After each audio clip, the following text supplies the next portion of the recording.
Your home is important. That's why Geico helps make it easy to save on condo insurance. Because home is more than just a place. Home is where you took minimalism too far because there's only one chair in your entire condo and your only entertainment is one card. Not even a deck of cards, but a single card. And all your guests have to share one plate and one fork, but you're convinced that less stuff means more freedom. The Geico Insurance Agency could help protect the overly minimalist broom closet you call home. Call Geico and see how easy it is to switch and save on condo insurance. The internet can be your window to the world, or an open door that lets cyber criminals in. Online theft, webcam spying, and identity fraud are all on the rise. But you can stay safe with Kaspersky Lab, the world's most awarded internet security. Kaspersky protects your money, privacy, identity, and data with technology perfected over 20 years. So keep exploring. Kaspersky Lab will keep you safe online. Learn more at Kaspersky.com. Scanning, control, manipulate scientific data, take over, blast, control, world government, shut down infrastructure, ship everything to China. Just look at this person. Did you grow up with the NES, PlayStation, Star Wars, cartoons, and 80s TV? Do you like to think who would win in a fight between Batman and the Master Chief? Comics, games, movies, music, and TV. They're gonna tell you everything you need. Superheroes or not, they got your back. They're gonna save the world of geeks.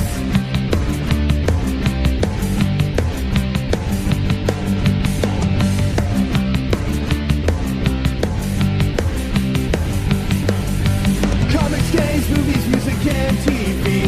They're gonna tell you everything you need. Superheroes or not, they got your back. Technology Truths, brought to you by Geico. Technology truths. Truth. Teenagers can communicate entirely in emojis. How was the birthday party? Pizza slice, kitten, soccer ball, pineapple? Truth. It's so easy to switch and save on car insurance at geico.com. What are you talking about? Paperclip, shoulder shrug, high five, wizard hat?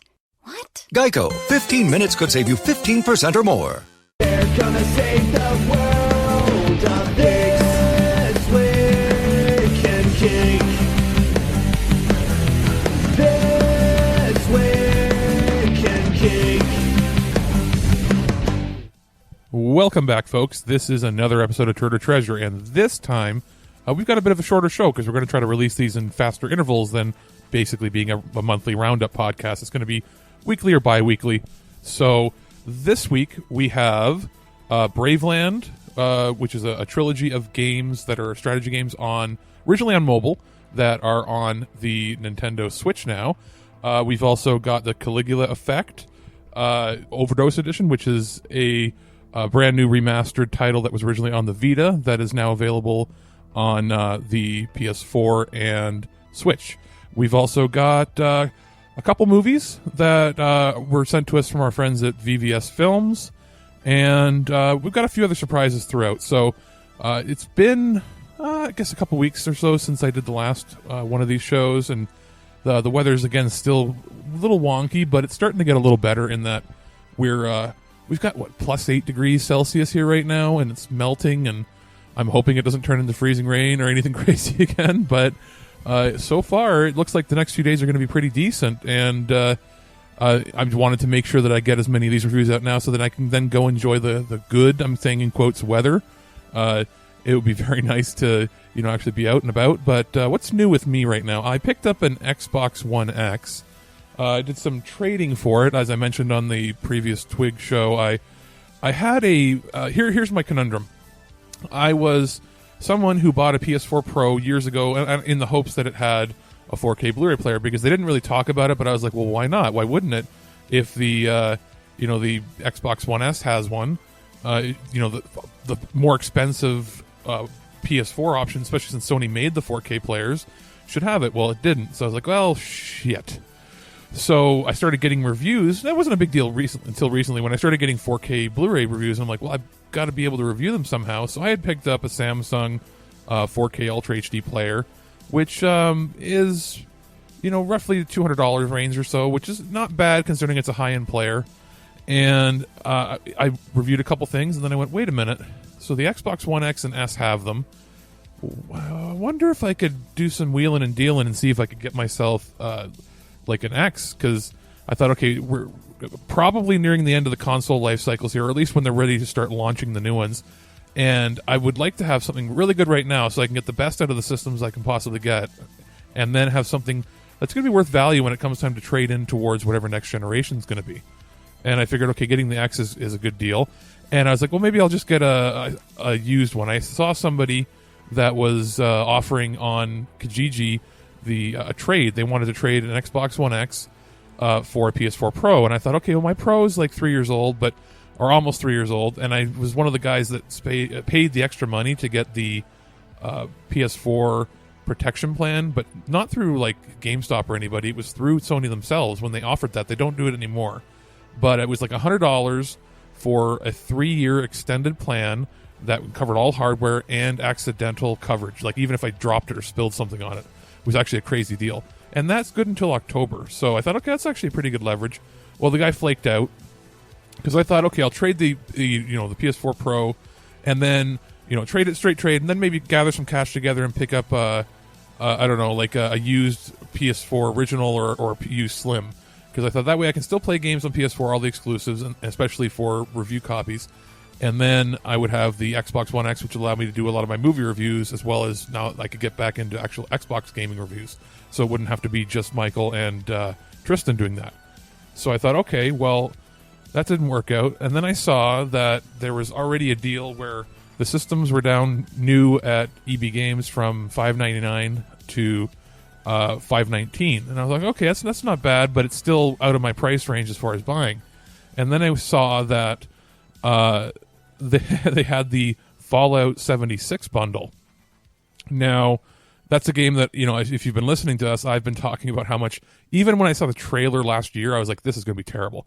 And it ended up being just a hot bowl of garbage. Well, they've got that system that nobody wanted the bundle. So they had so many of them that they marked it down to $460-ish. So we're talking down from $5.99. I'm like, okay, it's like $140 cheaper than normal. And I was like, okay, well, if I do some trades and I sell some stuff. So I ended up selling my, my Wii U that I had that was modded with like a 3 terabyte hard drive, as well as my 4K Blu-ray player and Mario Odyssey, which I'm completely done with. I've done everything. I'm not going to beat that final crazy hard level. I don't care.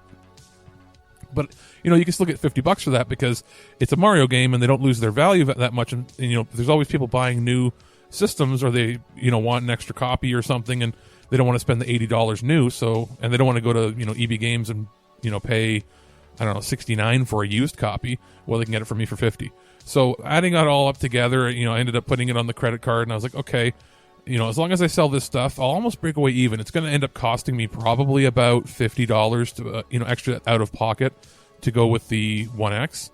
But I've already found that it's dramatically different than when I had an Xbox One and then an S about a year ago or so. It's just so much faster, and it's quiet as hell. Like, the PS4 Pro is so loud. And I mean, and I've had it cleaned, and I make sure it's maintained well and everything. It's well ventilated, but even playing, like, I had to put games to 1080p on there, and it still just makes a rocket taking off.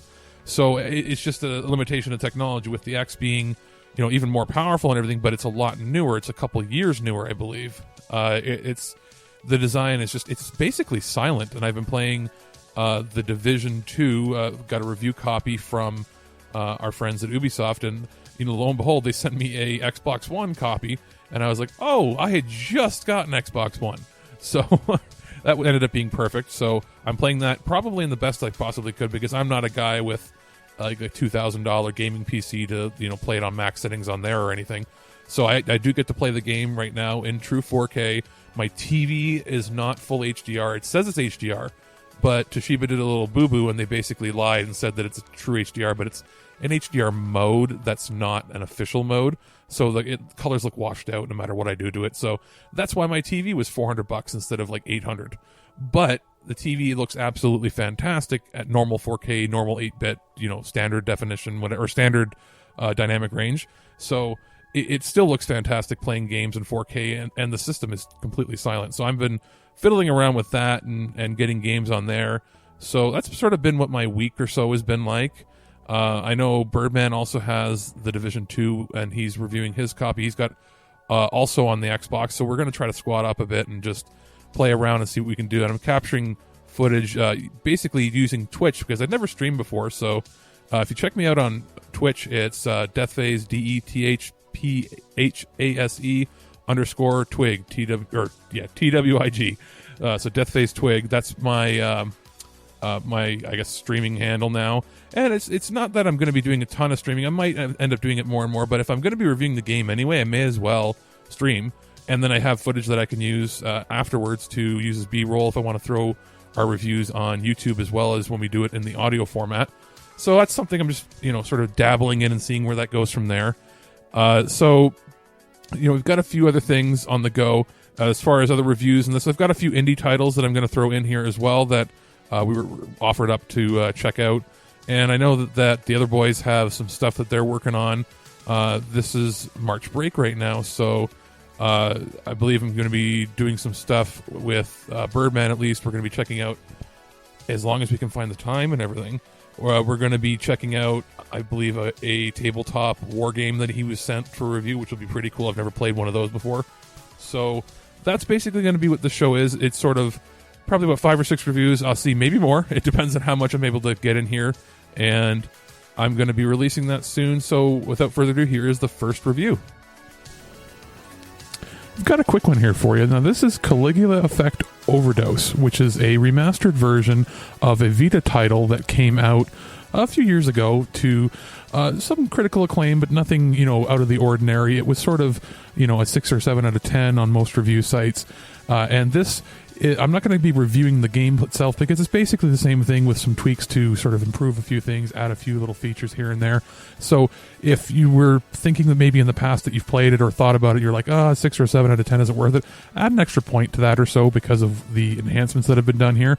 The big thing here is that it's available on the Switch, it was portable before on the Vita, but now on the Switch, it's opening to a much wider audience. And I think it's pretty good if you're going to be playing, little dungeon rounds here and there on, say the bus or in the commute when you're, taking transit or something, or maybe before bed you want to play a little bit. I find these kind of games work best in portable mode when I'm just sort of laying in bed and I'm wanting to just sort of wind down for the day. And this really filled the void where I was like, what am I going to play for the next little bit? I found myself drawn to it. The graphics are pretty good, especially considering it's a remastered Vita title. And the same goes for the audio. So it's got a bit of a bump there as far as quality goes. The gameplay, pretty fun. It's turn-based battles, your dungeon crawling, your standard anime sort of story where you're interacting with people. I found it to be pretty good. I'm not going to go into the story because with RPGs, you're going to spoil everything if you do that. So I would say, personally, if you are a big fan of this style of RPG, the JRPG with the dungeon crawling aspects, it's worth picking up at full price. If you're somebody that's sort of on the fence about it, wait till it comes down in price a little bit, but it's not, a bad value for, you get about 40, 50 hours or so out of it if you put in the time. So I would say, yeah, you know what? It's pretty good. Pick it up. That's the Caligula Effect Overdose from NISAmerica. This is a fair request, and I promise I will not judge any person only as a teenager, and that this is no more right than saying all teenagers are drunken dope addicts or glue sniffers.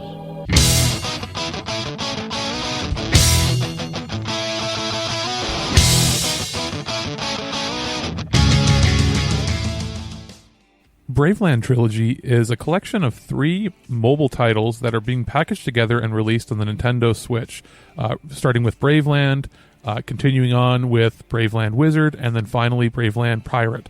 And what are they? They're basically your standard strategy RPG games. On your mobile device, you point and click and sort of use your finger to control where everybody goes, and you get to use the physical controller on the Switch version. So it's your fairly standard style of game that way. It doesn't bring a whole lot of new things to the table, but it's a fun way to, play a few minutes at a time or maybe an hour or two at a time when you're just chilling, like on the commute, if you're taking the bus or train or something to work, or before bed. I found myself playing it mostly to, when I'm ready to go to sleep and I just want something to do to sort of, engage my brain a little bit to tire myself out, and I had a lot of fun playing through them. You end up with a fair amount of value for the money because you do get 3 complete adventures in one, so it's a complete series. And the graphics are what you'd expect from a mobile title, so it's nothing, to write home about as far as, like, this isn't going to be like your Final Fantasy Tactics, no. But what this is a fun, charming, cartoony style that I found was very pleasing to the eyes, and there wasn't any color clashes or anything. The audio, same thing. You're looking at mid-range, probably on the better, higher end of quality for originally mobile titles.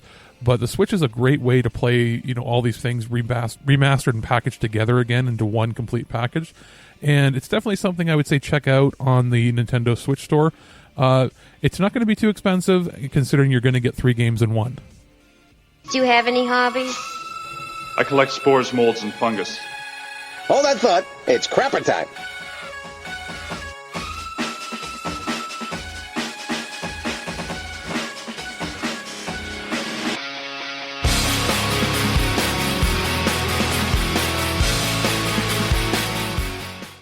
The accident comes to us from our friends at Wellgo USA. And what is the accident? It is a new release. The film's actually from 2016, but it's just getting a Blu-ray release now, in 2019. It's available March 19th. It's actually a pretty simple premise, but actually kind of horrifying in itself. It's, what if a group of people are in a car accident and there's some horrible shit that can happen to them afterwards.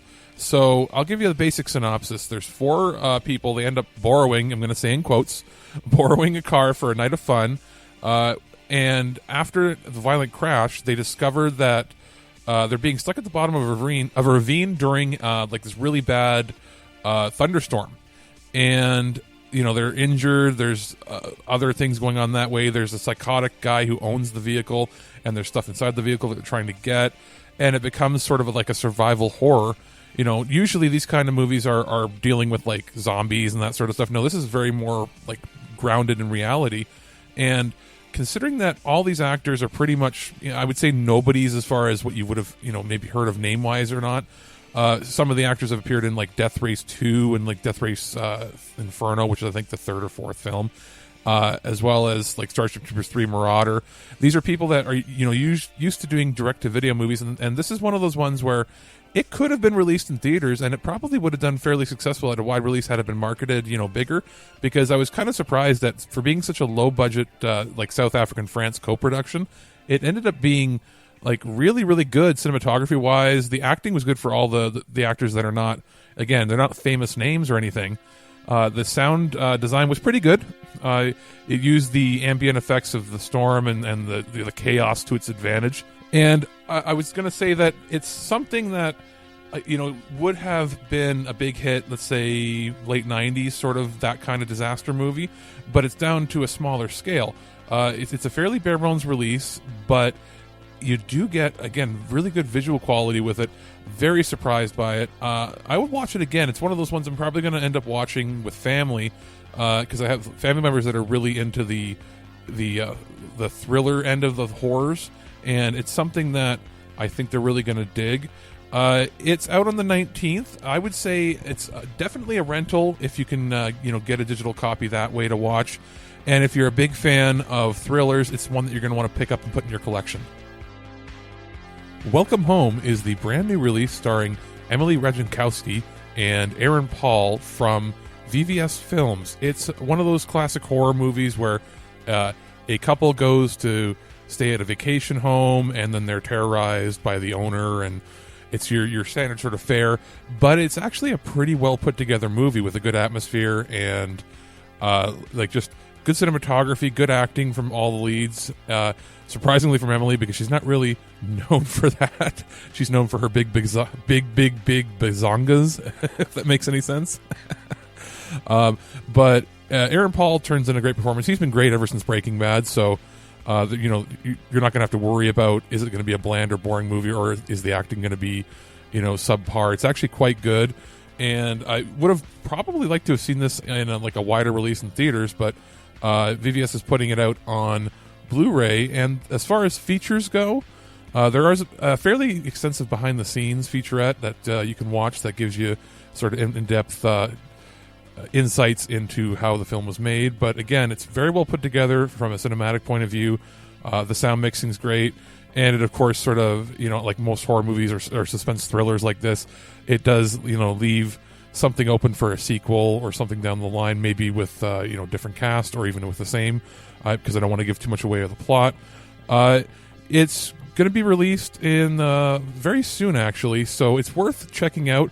It's probably more of a rental for me. It's not something I would necessarily say you have to own, but it is something, if you see it on digital, or if you can find, the Blu-ray fairly cheap, it's worth picking up as, for somebody who's like a big thriller fan. But other than that, I'd say, wait till it's a rental, spend your $5-10 on that, and you'll have a pretty good time. Basically using geeks. Leave me alone, geek boy. Holy shit, you geeks are badass.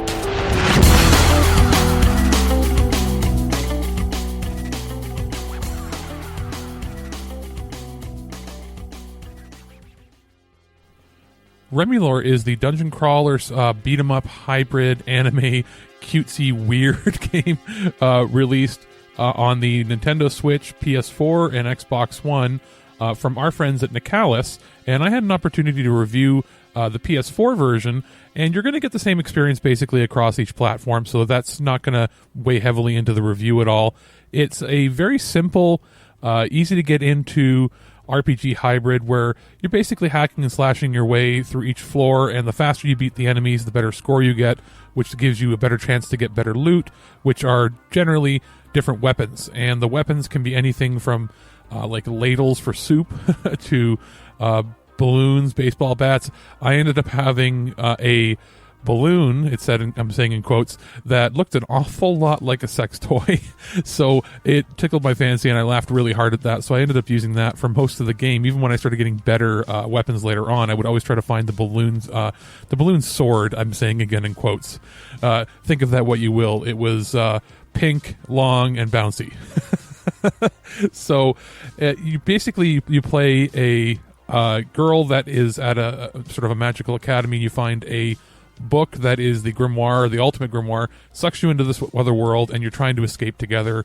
And the book actually helps you by casting magical spells that use mana that you then have to replenish. And it's your basic standard dungeon crawler. It's got some funny dialogue. The voices can get a little grating now and then because it's only in Japanese and it's a little shrill sometimes. So if you don't like that sort of thing, you can turn down the volume and listen to something else yourself. I found it was perfectly fine. I got used to it after about 10-15 minutes of hearing it. But again, that was a little grating on me because I'm not a big fan of shrill anime voices. Now, when you play through, you do level up and you get the ability to upgrade certain aspects of your character, like the ability to get better weapons, better rolls on that, because it's basically random what you get every time you get a new weapon. So you also get to have different spells. The weapons activate different spells that can do vastly different things when you're playing. So basically, it's very simple. It's go through a dungeon, beat up a bunch of enemies, get a new score, beat up all the little things around you. Like you can break apart different things within the actual world. So like anything that's on the wall, or chairs or garbage, anything around you, you can smash it to bits and you end up collecting points. And the points are then used to spend on getting better upgrades. And then you fight a boss, get a bit of story, move on to the next area. Very simple setup, pretty fun. It's retailing a little less than retail price. It's not like a full retail game because I wouldn't suggest it if it was a full $80 Canadian game. It's depending on where you get it, it's about $10-20 cheaper than that. So at that price point, it's probably worth it. And if you get it physical, you get a bunch of little goodies that you can always pick up from Amazon.com or .ca to check it out. I would say it's definitely worth it, and I can't wait to see what Nicalus has coming out next. Those magnificent bastards. Color me kooky, but something very odd is going on around here. You're not allowed to talk anymore.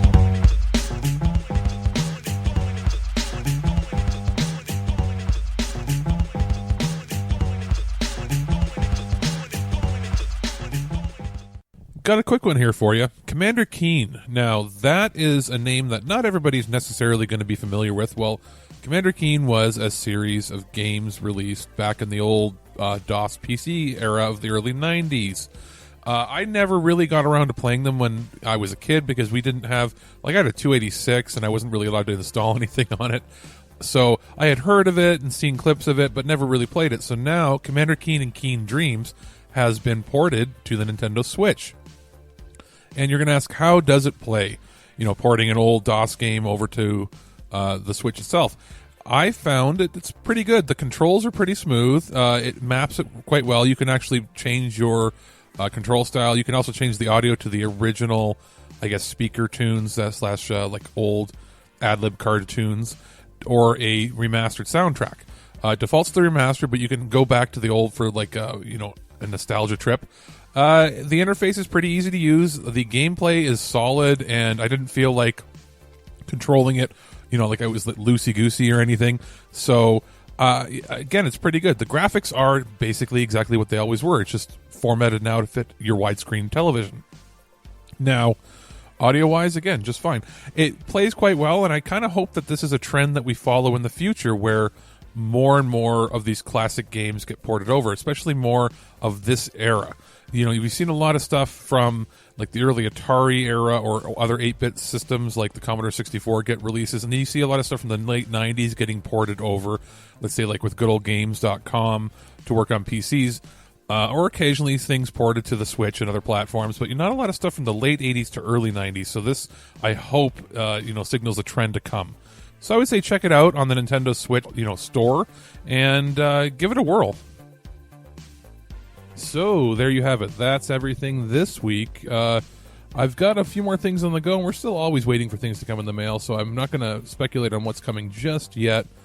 Just that the big thing we're working on right now is The Division 2, because that's a pretty lofty game, and it's pretty hard to get through everything and review it just in 1 week. So we're hoping that this weekend's show will have it, but it may be something that comes out the week after, because we're going to need enough time to properly delve into it and really get into the nitty-gritty and make sure that we give it proper coverage.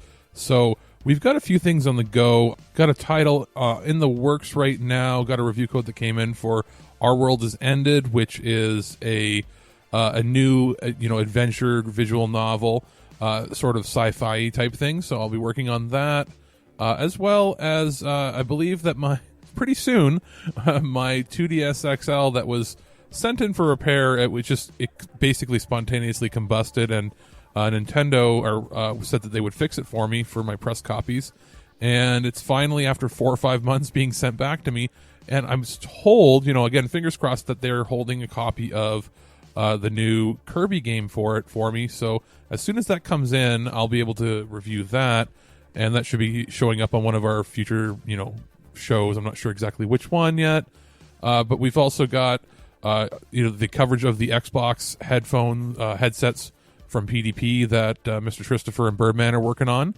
So that should be here soon. I've also got a review copy of the Princess Guide. That review will come out end of the month or so. And I believe Birdman's got a few other things too. He's got a copy of the SNK Anniversary Collection that just was coming out for the PS4. I reviewed a copy on the Switch a while back, so he's going to see how it works on the PS4 for him. And then, we've got a few little feelers out there for some pretty cool stuff coming in, so we're just going to see where that leads us. And I'm going to be, I guess, going to Birdman's place again, like I said, to play some games. We're hopefully getting together to do more Cambridge Chronicles. It's just finding the scheduling is weird because Mr. Christopher works retail, and they've been giving him like 10-day straight shifts, mornings, nights, like everything. He's all over the place, so he needs a break. If it was just Birdman and me, or we'd be able to work something out. But Mr. Christopher is such an integral part to the Cambridge Chronicles that we just can't. It's a 3-man team right now, so there's no way we can do it without him. We want to make sure he's well rested before we record anything. So we're hopefully getting together soon to record more. We've got a bunch of episodes in the can, and it's just a matter of editing it, and we're going to be putting it out, just like Birdman said, probably in this late spring or so. We'll start releasing them, and we want to have basically. To pull the curtain back a bit, we're doing a whole bunch of episodes on Shadowrun, and we want to keep this year's motif and theme science fiction, cyberpunky type stuff. So we're going to have some one-offs that go out there as well, and we'll have more news on that as we figure out our scheduling on that. and we're finally going to be recording the prototype that I've been trying to demand that we record for quite some time now. Again, we're trying to find a time where we're all together to do that. And I believe in the not-too-distant future, Birdman and I, or at least myself for sure, will be recording with Steve Megatron over at the Geekcast Radio Network an update on the Future Imperfect podcast, because I've been knee-deep in the Star Trek Discovery this season and the Orville, and Birdman just has to catch up, but we're ready to talk and ready to roll, because it's been, I would say honestly, a much better year this year than it was last year for those two shows and Trek fandom in general. And I believe that also from the Geekcast Radio Network that Blanchard is trying to get us together to talk a little more WWE. I have been sort of burnt out for a while, but it's time that we catch up on a Mayhem Mike's episode. It's been since, I think, November since the Mayhem Mike's episode came out. So we're going to try to get those out more regular. And you can catch Birdman on Nerd to the Third Power. I think he's doing it weekly or bi-weekly with them. And we're going to be syndicating that on our podcast channels and everything so that where to go and listen to him, because that's a pretty cool group that he's going to be talking to, an international group of nerdy peoples. Okay, so I am gonna stop recording now because my brother's coming over, and I think we're gonna watch the Orville and have submarine sandwiches. I don't know why I said submarine sandwiches the way I said that, but subs, yes, we're gonna have subs. Anyway, I'll talk to you later, people. Well, that's our show. All right, here's the deal. Every time you watch my show, I will send you $40. Checks will not be honored. You've been listening to This Week in Geek, your source for guaranteed nonsense or your money back. Tune in next week for more info on the most important things you didn't need to know. Check out our website at thisweekingeek.net and subscribe to our podcast through iTunes or any podcatcher. If you'd like to comment on this episode, head over to this episode's post at thisweekingeek.net and leave a comment through Facebook Connect. Follow us on Twitter at thisweekingeek.net and follow our Instagram at twig_official_podcast. Social media not your thing? Send us an email at feedback@thisweekingeek.net. We'll see you next time, and remember, lower your shields and surrender your listenership.